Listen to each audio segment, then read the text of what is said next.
það var einhver tíman að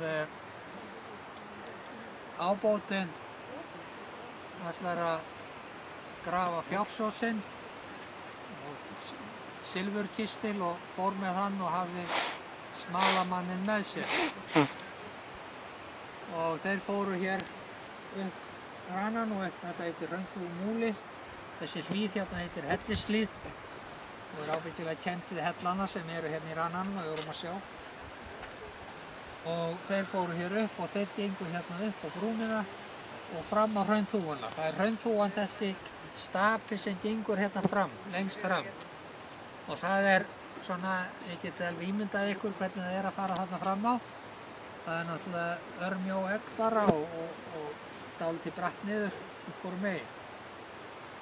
Og þeir fóru þarna fram á og þar grófu þeir silfrið og fóru síðan tilbaka og hér niður og gengu hér upp og upp á höfðan.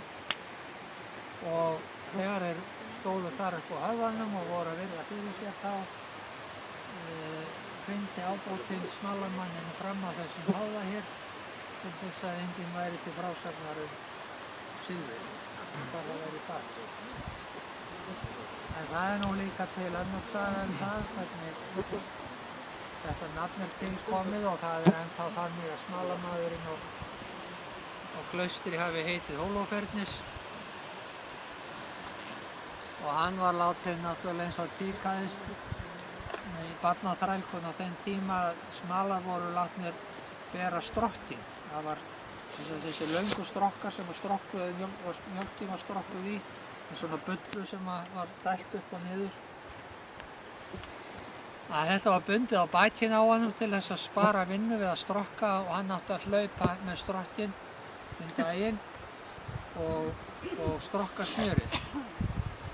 Og ef að smjörið var ekki strokka þá fékk hann bágt fyrir og hann var loksins orðinn svo örvinglaður, hann var náttúrulega að strokka smjörið með því að hlaupa með strokkin.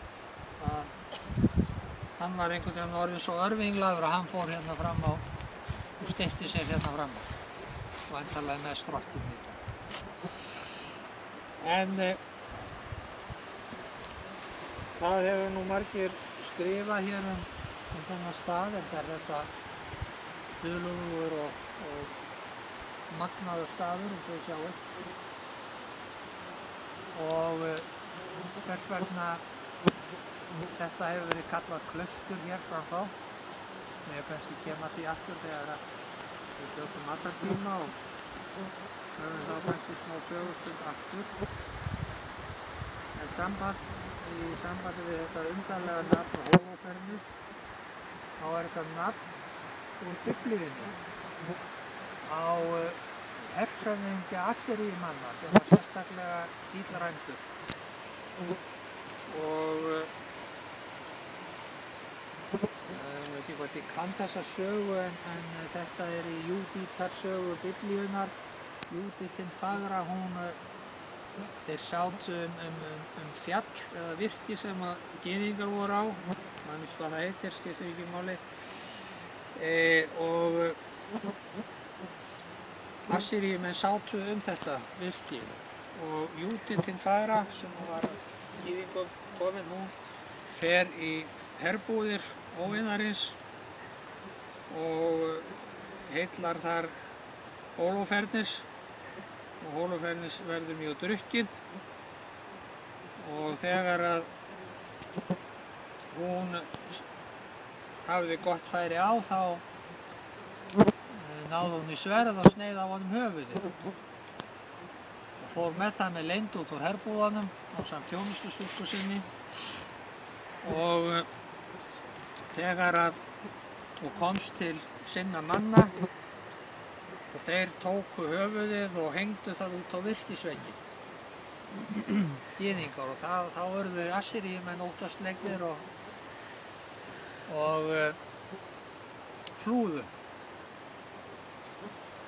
En nú er það spurningin hvort að einhver biblíufróður maður hefur farið að líkja, hugsa sér að þarna væri komin samlíking með virkisveggnum í Gyðingalandi og og höfði Hólófernesar og þannig að þessi